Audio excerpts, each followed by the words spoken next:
Hi friends, welcome to ఒరే మచ్చా YouTube channel. తొలి మ్యాచ్లో చెన్నై సూపర్ కింగ్ ఘన విజయం సాధించడం జరిగింది. బెంగళూరు పైన అయితే 6 వికెట్ల తేడాతో ఘన విజయం సాధించడం జరిగింది.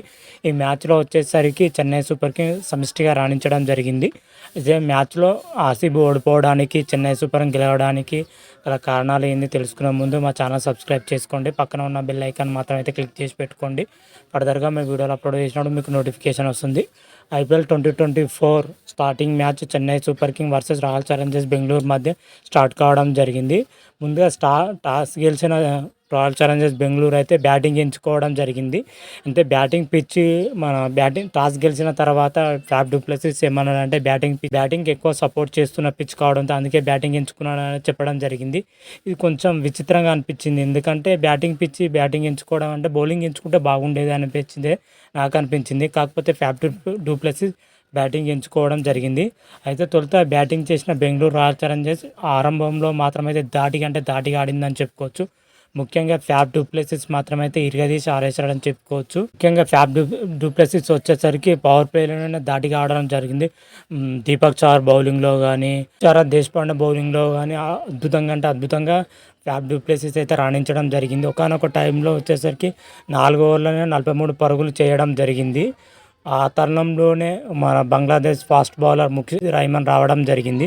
ముషిద్ రైమన్ రావడంతోనే ఫ్యాఫ్ డు ప్లెసిస్ అవుట్ చేయడం జరిగింది. ఫ్యాఫ్ డు ప్లెసిస్ ఒక షాట్ కొట్టడం జరిగింది. రచిన్ రవీంద్ర అద్భుతమైన క్యాచ్తోని ఫ్యాఫ్ డు ప్లెసిస్ని అవుట్ చేయడం జరిగింది. ఆ వెంటనే వచ్చేసరికి రజిత్ పటేల్ను కూడా అవుట్ చేయడం జరిగింది. ముషిద్ రైమన్ మాత్రమైతే ధోని క్యాచ్ ఇచ్చి నెక్స్ట్ ఓవర్లో దీపక్ చార్ వచ్చేసరికి మ్యాక్స్వెల్ని కూడా అవుట్ చేయడం జరిగింది.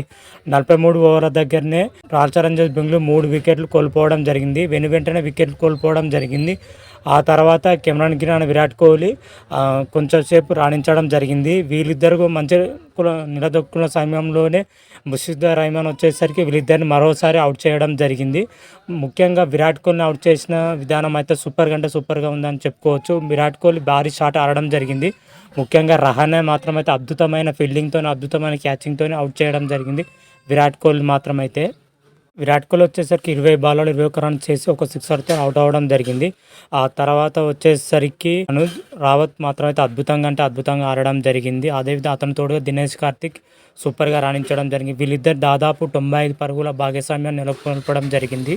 78 పరుగుల వద్దనే రాయల్ ఛాలెంజర్స్ బెంగళూరు 5 వికెట్లు కోల్పోవడం జరిగింది. వీళ్ళిద్దరూ 95 పార్ట్నర్షిప్తో దాటిగా ఆడడం జరిగింది. చెన్నై సూపర్ కింగ్ బౌలర్ల పైన అయితే ప్రతి దాడి చేయడం జరిగింది. ముఖ్యంగా అనుజ్ రావిత్ మాత్రమైతే ఎక్సలెంట్గా చేయడం జరిగింది. కేవలం 25 బంతుల్లోనే 48 పరుగులు చేయడం జరిగింది. అందులో 4 ఫోర్లు 3 భారీ సిక్సర్లు ఉండడం జరిగింది. అతను తోడుగా వచ్చేసరికి దినేష్ కార్తిక్ 26 బంతుల్లోనే 38 పరుగులు చేయడం జరిగింది. 3 ఫోర్లు 2 భారీ సిక్సర్లు ఉండడం జరిగింది. వీళ్ళిద్దరు దాటికే బెంగళూరు రాయల్ ఛాలెంజర్స్ నిర్ణీత 20 ఓవర్లో వచ్చేసరికి 173 పరుగులు చేయడం జరిగింది. మొత్తం మీదుగా చూసుకుంటే అనుజ్ రావత్ మాత్రం దినేష్ కార్తిక్ అద్భుతంగా రాణించడం జరిగింది. ముఖ్యంగా బెంగళూరు రాయల్ ఛాలెంజర్స్ అనుజ్ రావత్ అద్భుతంగా రాణించడం జరిగింది. ఫుల్ ఫ్లెడ్జ్గా రాణించడం జరిగింది. అనుజ్ రావత్ బ్యాటింగ్ మాత్రం అయితే చాలా బాగా నచ్చిందని చెప్పుకోవచ్చు. అదేవిధంగా చెన్నై సూపర్ కింగ్ బౌలింగ్లో విషయానికి వచ్చినట్లయితే ముషిద్ రైమన్ మాత్రం అయితే ఎక్సలెంట్గా రాణించడం జరిగింది. ముఖ్యంగా 4 కీలకమైన వికెట్లు తీయడం జరిగింది. ఫ్యాఫ్ డు ప్లెసిస్ కానీ, అదేవిధంగా కెమెరాన్ గ్రీన్ కానీ, విరాట్ కోహ్లీ కానీ, అదేవిధంగా 4 కీలకమైన వికెట్లు మన ముషిద్ రైమన్ మాత్రమే తీయడం జరిగింది. ముషిద్ రైమన్ వచ్చేసరికి కీ రోల్ పోషించడానికి చెప్పుకోవచ్చు ఈ విజయంలో మాత్రమైతే. ఆ తర్వాత చెన్నై సూపర్ కింగ్ 174 పరుగుల లక్ష్యంతో బరిలోకి దిగిన చెన్నై సూపర్ కింగ్ మాత్రమైతే ఆరంభం మాత్రమైతే అద్భుతంగా చేయడం చెప్పుకోవచ్చు. ముఖ్యంగా రుతురాజ్ గైక్వాడ్, రచిన్ రవీంద్ర మాత్రమైతే ఎక్సలెంట్గా రాణించడం జరిగింది. తొలి వికెట్కి వచ్చేసరికి వీళ్ళు 38 పరుగులు జోడించడం జరిగింది. మన తొలి వికెట్కు వచ్చేసరికి రుతురాజ్ గైక్వాడ్ 15 పరుగుల వద్ద అవుట్ అవ్వడం జరిగింది. 15 బంతుల్లోనే 15 ఫోర్లు చేయడం జరిగింది. అందులో 3 ఫోర్లు మాత్రమే ఉండడం జరిగింది. 38 పరుగుల వద్ద ఒక వికెట్ పడడం జరిగింది. ఆ తర్వాత వచ్చిన అజింక్య రహానే కానీ, రచిన్ రవీంద్ర కానీ అద్భుతంగా ఆడారని చెప్పుకోవచ్చు. ముఖ్యంగా రచిన్ రవీంద్ర వచ్చేసరికి బెంగళూరు బౌలర్లపై ప్రతిదాడి దిగిండని చెప్పుకోవచ్చు. కేవలం 15 బంతుల్లోనే 37 పరుగులు చేయడం జరిగింది. అందులో 3 ఫోర్లు, 3 భారీ సిక్సర్లు ఉండడం జరిగింది. రచిన్ రవీంద్ర మాత్రం అయితే డెబ్యూ మ్యాచ్ ఏమాత్రం రాణిస్తాడో అనుకున్నాం కానీ రచిన్ రవీంద్ర మాత్రం అయితే సూపర్గా అంటే సూపర్గా రాణించడం జరిగింది. 246 స్ట్రైక్ రేట్తో ఆడడం జరిగింది. ముఖ్యంగా బెంగళూరు రాయల్ ఛాలెంజ్ ఓడిపోవడానికి కీలక కారణం రచిన్ రవీంద్ర అని చెప్పుకోవచ్చు. ఎందుకంటే పవర్ ప్లేలను అద్భుతంగా అంటే అద్భుతంగా రాణించడం జరిగింది రచిన్ రవీంద్ర. అతని తోడుగా అజింక్య రహానే వచ్చేసరికి భీకరమైన బ్యాటింగ్ ఆడడం జరిగింది. అజింక్య రహానే వచ్చేసరికి 142 స్ట్రైక్ రేట్ తోటి 19 బంతుల్లోనే 27 పరుగులు చేయడం జరిగింది. 2 ఫోర్లు ఉండడం జరిగింది. అజింక్య రహానా వచ్చేసరికి వీళ్ళిద్దరు దాడిగా ఆడడంతో చెన్నై సూపర్ కింగ్ ఈజీగా విజయం సాధించిందని చెప్పుకోవచ్చు. వీళ్ళిద్దరూ అద్భుతంగా రాణించారని చెప్పుకోవచ్చు. అయితే 71 పరుగుల వద్ద రచిన్ రవీంద్ర ఒక అద్భుతమైన క్యాచ్ డెలివరీతో అవుట్ అవ్వడం జరిగింది. ఆ తర్వాత వచ్చిన డారెల్ మిచెల్ కూడా అద్భుతంగానే రాణించడం జరిగింది. డారెల్ మిచెల్స్ వచ్చేసరికి 122 స్ట్రైక్ రేట్తోని 18 బంతుల్లోనే 22 పరుగులు చేయడం జరిగింది. 2 ఫోర్లు కొట్టడం జరిగింది. ఓవరాల్గా టాప్ ఆర్డర్ చూసుకుంటే మాత్రం అయితే చెన్నై సూపర్ కింగ్ అద్భుతంగా అంటే అద్భుతంగా రాణించడం జరిగింది. ప్రతి ఒక్కరూ దాదాపు 20 పరుగుల పైగానే చేయడం జరిగింది. ఒక కెప్టెన్ రుతురాజ్ గైక్వాడ్ తప్ప మిగతా అందరూ అయితే 20 పరుగుల పైగానే చేయడం జరిగింది.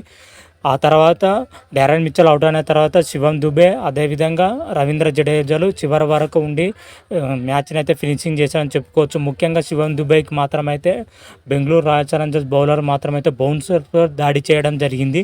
ఫస్ట్లో కొంత ఇబ్బంది పడ్డా కానీ శివం దుబే ఆ తర్వాత మాత్రమైతే బౌన్సర్ బాల్స్ కూడా అద్భుతంగానే రాణించడం చెప్పుకోవచ్చు. ముఖ్యంగా అతను తోడుగా వచ్చిన రవీంద్ర జడేజా మాత్రమైతే బెంగళూరు రాయల్ ఛాలెంజర్ బౌలర్ల పైన ప్రతి దాడి దిగడని చెప్పుకోవచ్చు. ముఖ్యంగా రవీంద్ర జడేజా వచ్చేసరికి కేవలం 17 బంతుల్లోనే 25 పరుగులు చేయడం జరిగింది. 142, 147 స్ట్రైక్ రేట్తోనే అద్భుతంగా రాణించడం జరిగింది. అతను తోడుగా వచ్చిన శివం దుబే వచ్చేసరికి 28 బంతుల్లో 34 పరుగులు చేయడం జరిగింది. 4 ఫోర్లు ఒక భారీ సిక్సర్తోని రాణించడం జరిగింది. వీళ్ళిద్దరు చివరి వరకు ఉండి మ్యాచ్ని అయితే ఫినిషింగ్ చేయడం జరిగింది.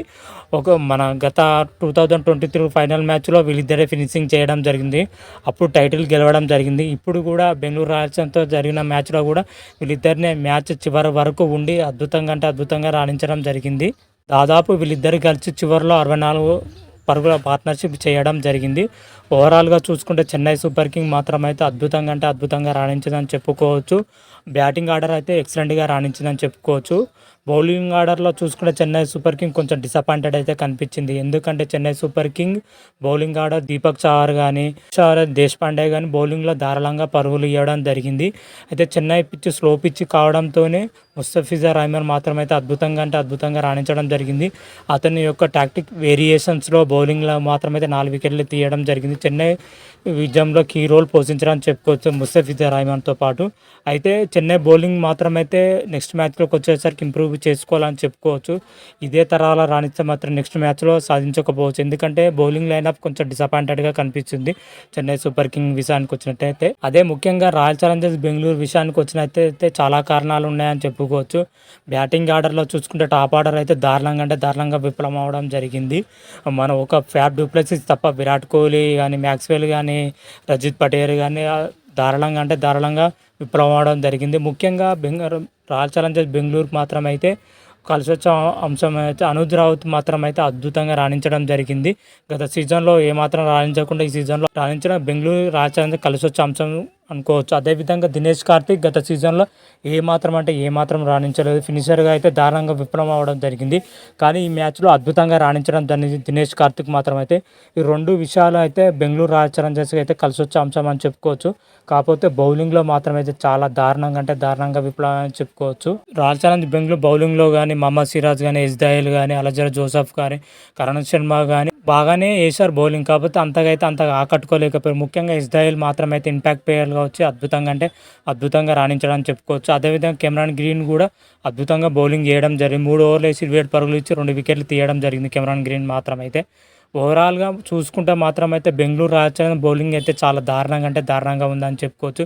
నెక్స్ట్ మ్యాచ్లో కూడా ఇదే విధంగా రాణిస్తే మాత్రమైతే బెంగళూరు రాయల్ ఛాలెంజర్స్ మాత్రమైతే ఓటమి అయితే తప్పదు. ఓవరాల్గా చూసుకుంటే బెంగళూరు బ్యాటింగ్లో కానీ బౌలింగ్లో కానీ దారుణంగా విఫలం అవడంతోనే ఈ మ్యాచ్లో ఓడిపోయిందని చెప్పుకోవచ్చు. అదేవిధంగా చెన్నై సూపర్ కింగ్ వచ్చేసరికి బ్యాటింగ్లో అద్భుతంగా రాణించడం జరిగింది. బౌలింగ్లో అద్భుతంగా రాణించడం జరిగింది.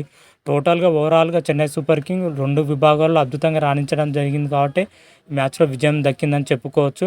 కాపోతే చెన్నై సూపర్ కింగ్ బౌలింగ్‌లో కొంత డిసప్పాయింటెడ్‌గా అయితే కనిపిస్తుంది.